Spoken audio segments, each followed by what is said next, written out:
Hello, my name is Brady Buckner, and I am the president of the Financial Services Innovation Coalition, or FSIC as we call it. FSIC is an economic empowerment platform that advocates for more economic opportunities in disadvantaged communities across the country. Today we have with us one of our favorite guests. It's Dr. Daniel Shoag. Dr. Shoag is a visiting professor at Case Western University.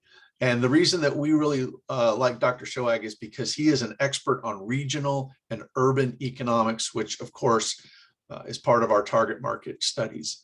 Also, and I'm going to have him kick off the topic today, is Kevin Kimball, the founder and CEO of the Financial Services Innovation Coalition. Kevin, why don't you set up today's topic for everyone, and then we'll turn it over to Dr. Shoag.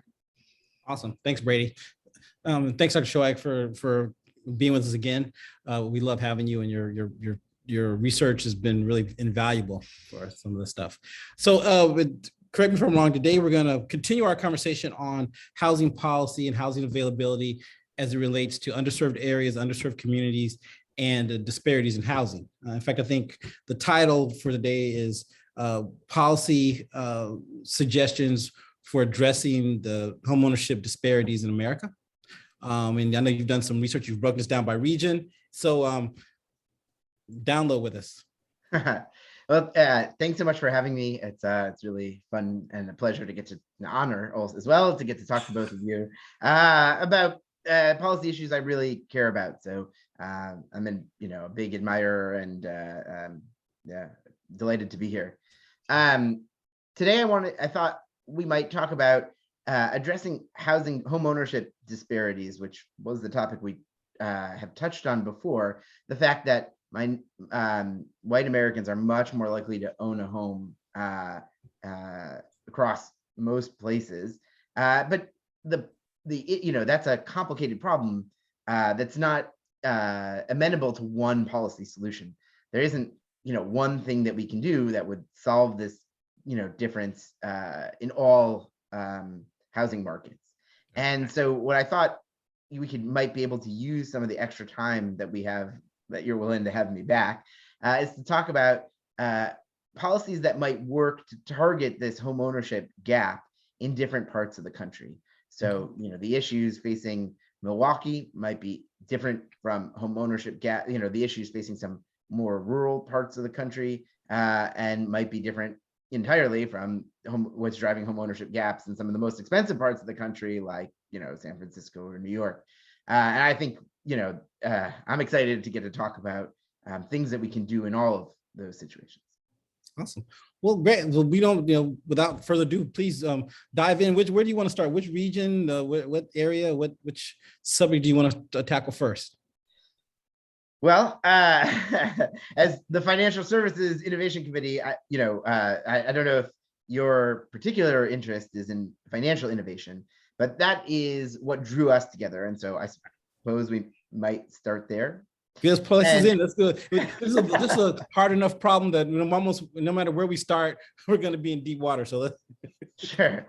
So one of the things that we talked about last time that drew us together from my research is that you see big differences in outcomes in credit markets. Right. Black borrowers are more likely to be rejected. They pay higher interest rates when it comes to home loans and when it comes to auto loans, things like that. Right. And what my work was focused on, and I think it's one of your focuses too, is how that's changing over time. In particular, as the financial industry is evolving. So the way we get loans is different from before. Unfortunately, not all of those trends are great.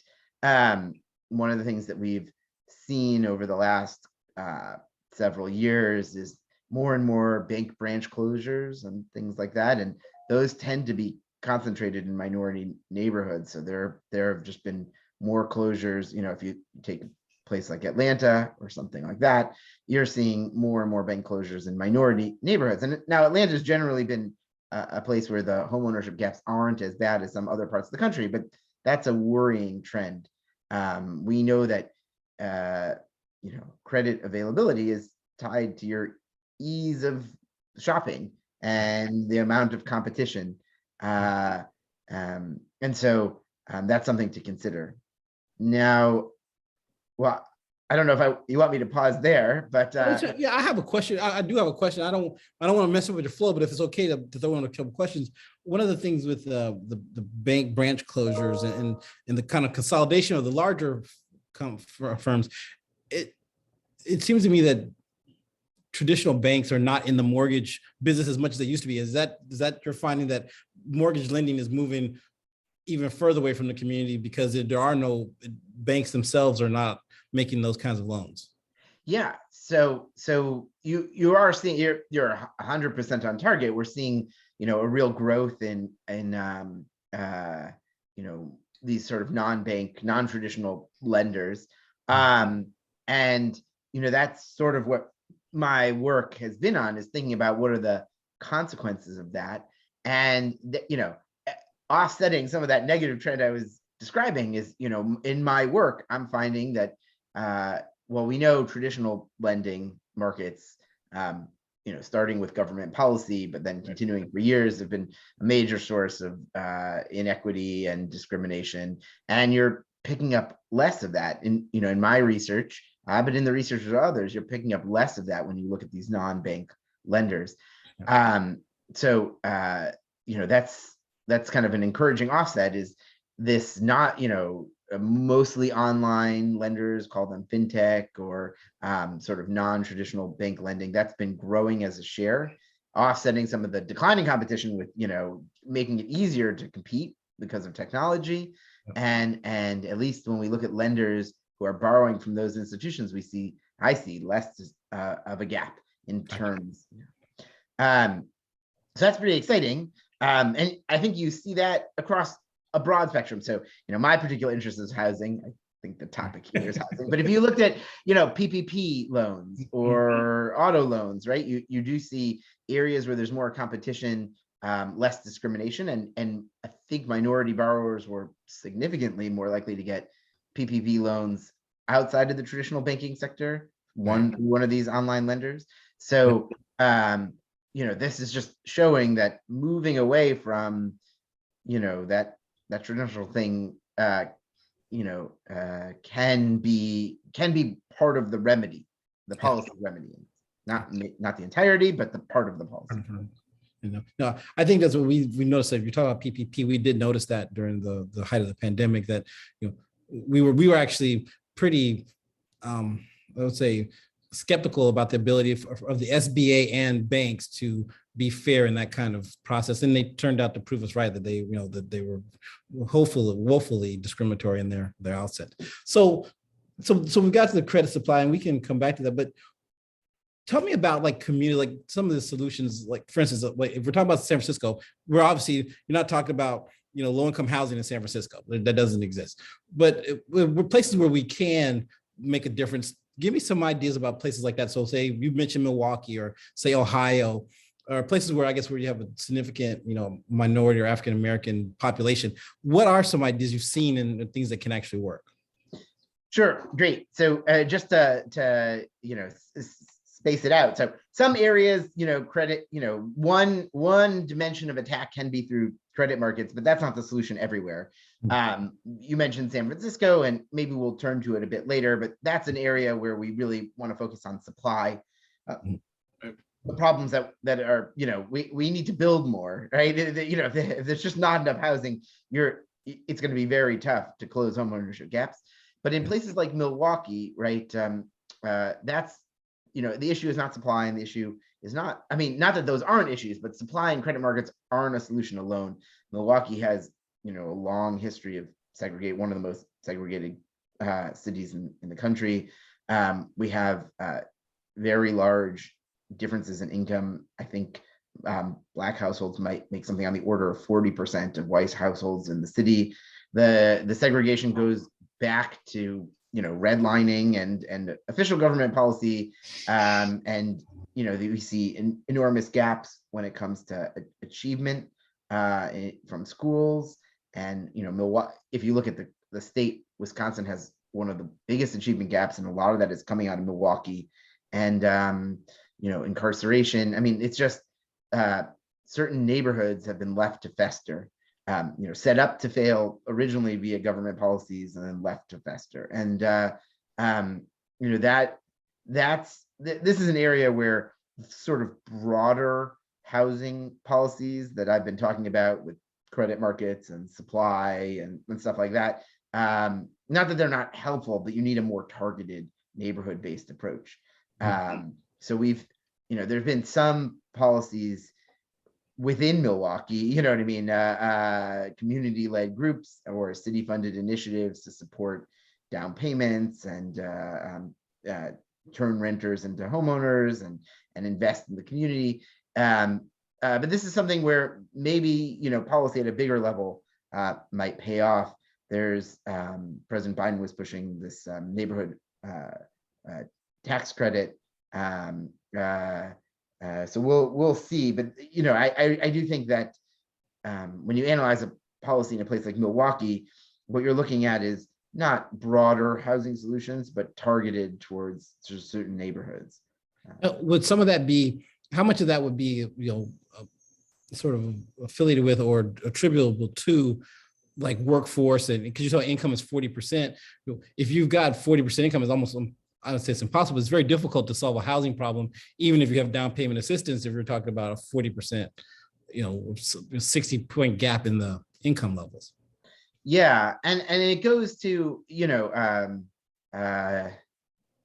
just how segregated the experience is. You have these neighborhoods with which much lower income, much lower housing values, and as a result, it's very difficult. All of these, saving up for a down payment, Right. things like that can just be prohibitive, which Right. is why you really need to create programs that will target wealth building on that sort of level for people in those neighborhoods, as opposed to trying to keep the overall housing market more affordable. Right. Do you support? This came across our desk a few years ago. The seller financed mortgages, or seller finance home ownership, or for lower value homes. Like it was like a place like Milwaukee, a place where something like that could work. I mean, potentially. It's not that I think that those sorts of innovations aren't useful. I just think that what's probably needed here is significant investment and wealth Wealth of, support. Yeah, like jobs, like more better jobs, better workforce programs, that kind of thing to move people to higher wage income. Yeah, and sort of direct down payment assistance, things like that. So you have these stats like how long it would take someone to save up for a down payment. Yeah. And yet you have these neighborhoods where it's not that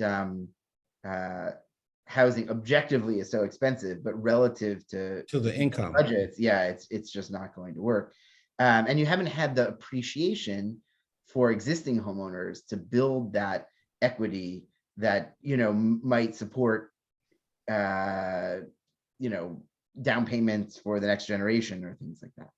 So what is I have actually two questions. One is, what do you think, what is the appreciation, the housing appreciation like in a place like Milwaukee versus the West Coast? I know it's like, here where we live, it's incredible. What do you find there in the Midwest? Right. So, well, you obviously haven't seen the appreciation that you've had on some of the East Coast, right? And so this gets to some of the supply issues you started to talk about, right?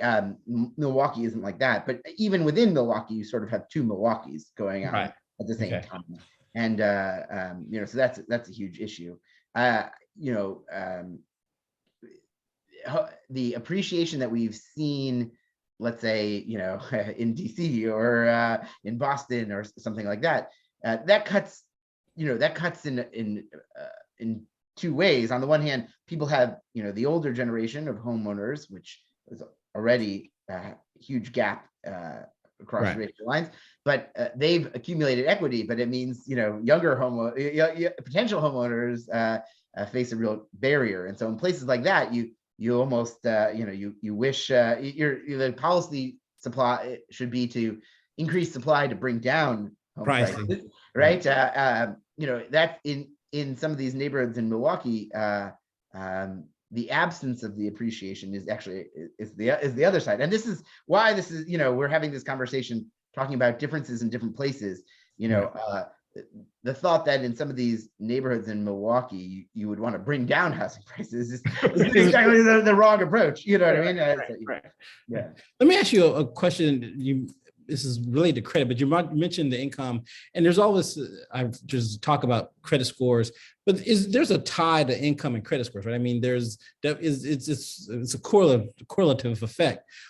So in a place like Milwaukee, where people make 40% if you're African American, make 40%. What's the pressure on your credit scores in terms of being able to finance a house in that respect? Yeah, you have a lot of issues. So obviously, debt to income and credit scores, those feed into mortgage rates that you would get. There are supports in place for some of that, but you also see in lines with what I was talking about, right?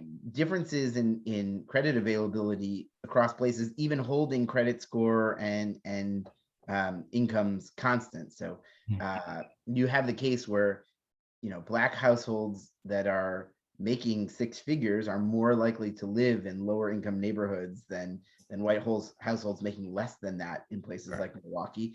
And financing homes, even if your income isn't low, financing homes in neighborhoods where the average home value is pretty low or poverty rates are pretty high can be really difficult, especially when you're relying on traditional banking and banks just may not be willing to do that.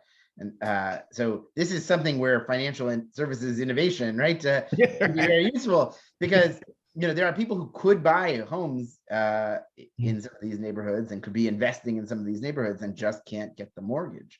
Let me ask you, does that then sort of demand a legal remedy? I mean, is there not enough enforcement of equal housing laws? I mean, is that part of this problem too, or what's your thought on that? I mean, I'm not a lawyer, and I'm not, I guess I don't know, but yes, enforcing equal housing laws for sure. And we've seen some big settlement payments over the last few decades, not, I think, exactly on this point, but in the traditional banking sector for violation of those laws.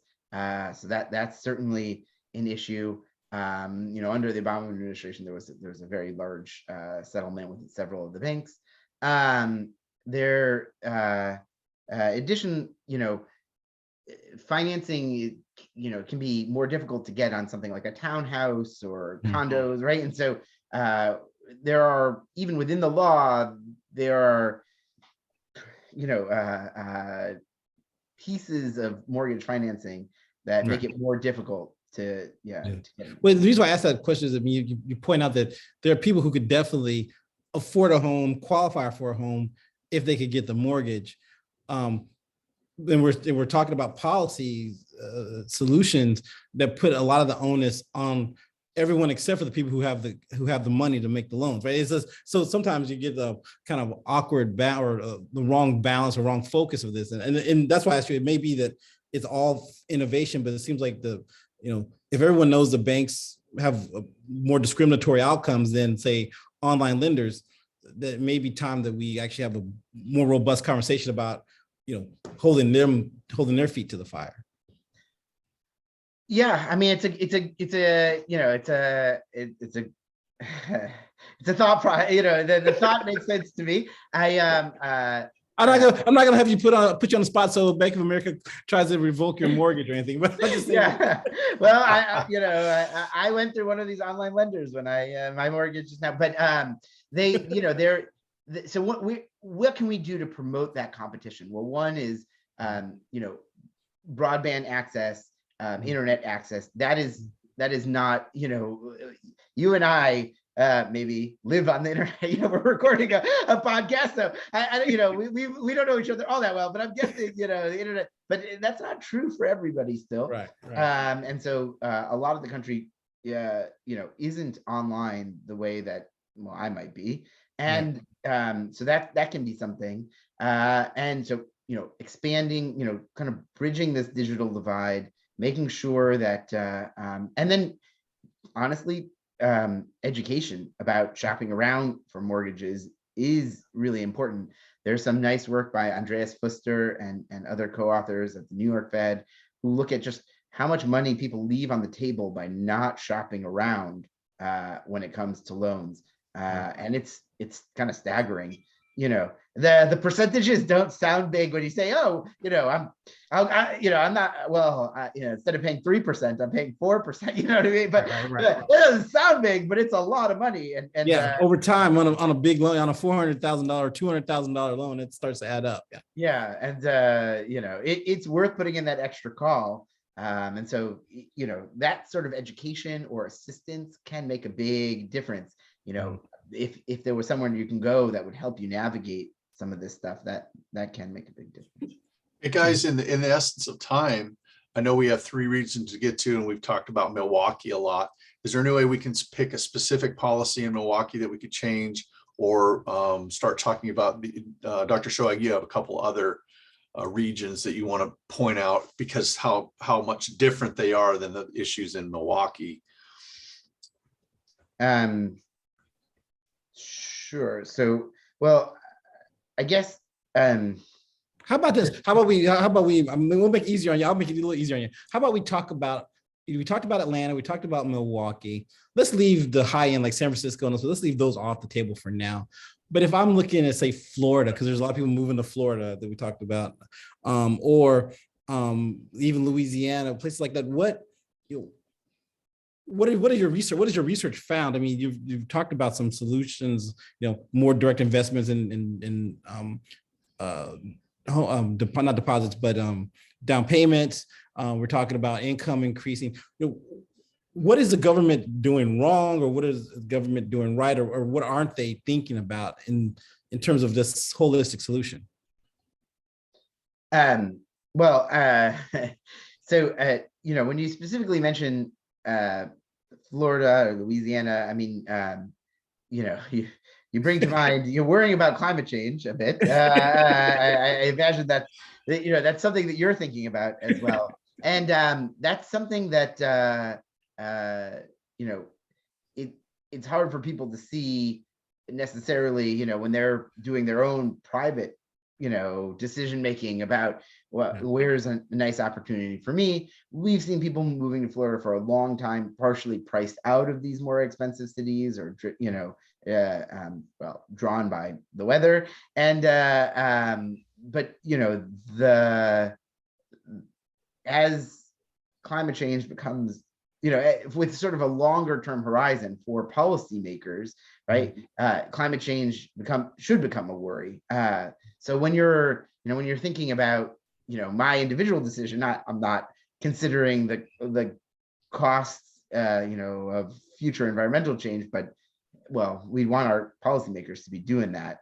Right now we socialize a lot of the consequences, but we also don't really have as a couple of disasters have shown, we don't always really have the safety net in place for, you know what I mean? So people do, people are taking on risk, not, to life, and as weather events become more significant.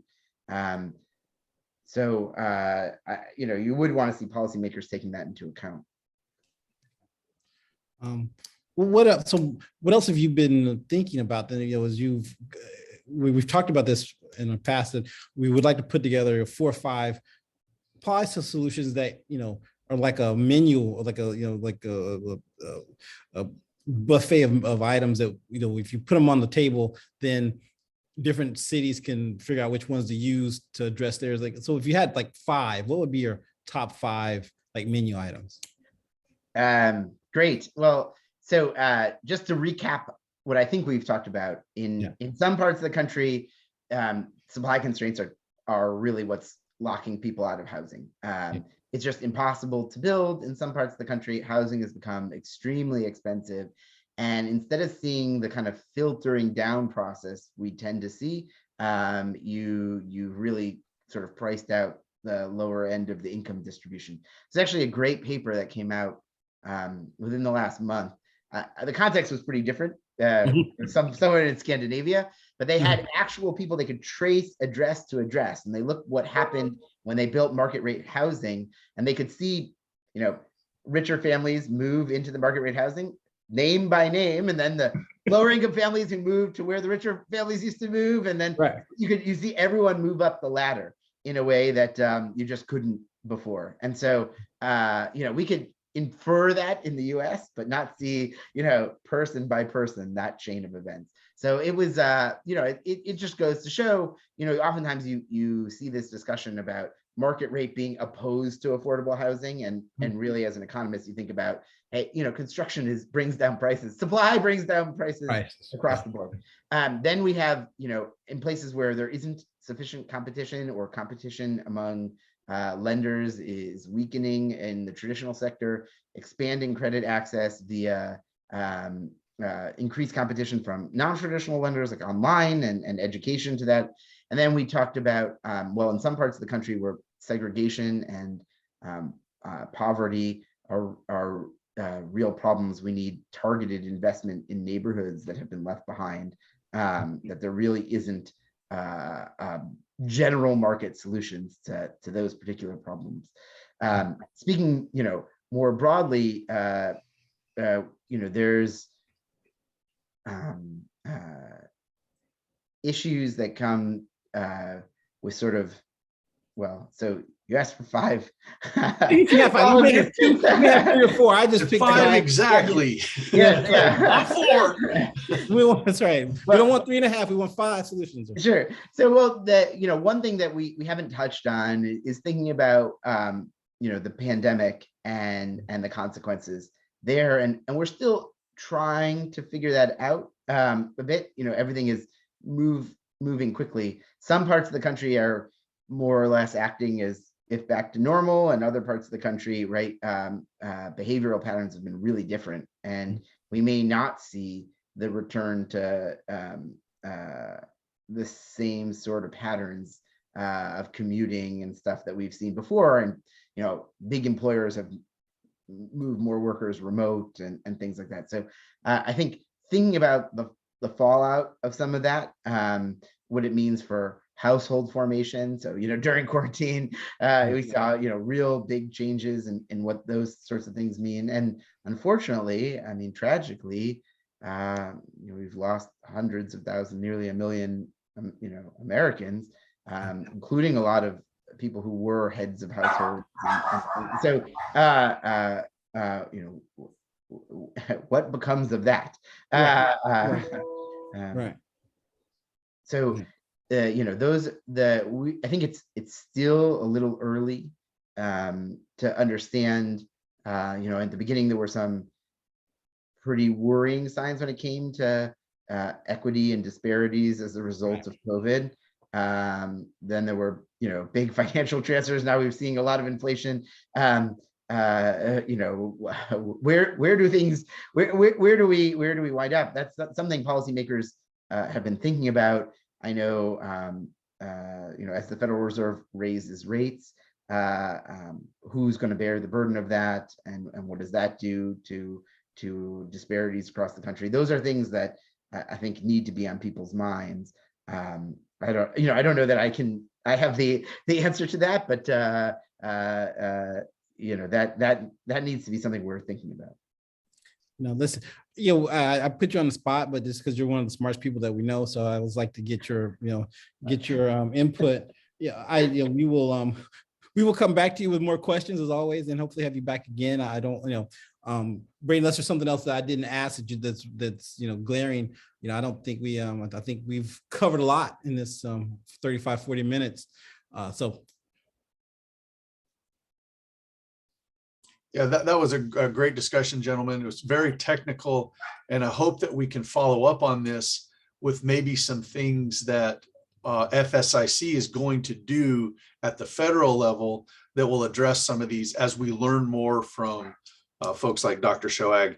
what the real regional problems are, because you can't look at it just as the nation and on average. And a lot of institutions put out reports on the national average.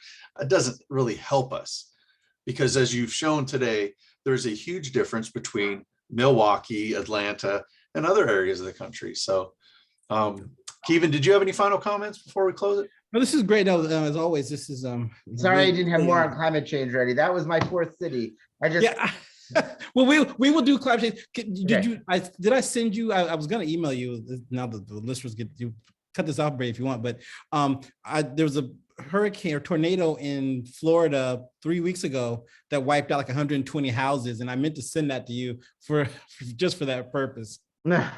Apologies. That was the last one, and I just didn't have it ready. That's all right. That's okay. Come back. If you have time for us in a few weeks, we'll do it again. This is always good.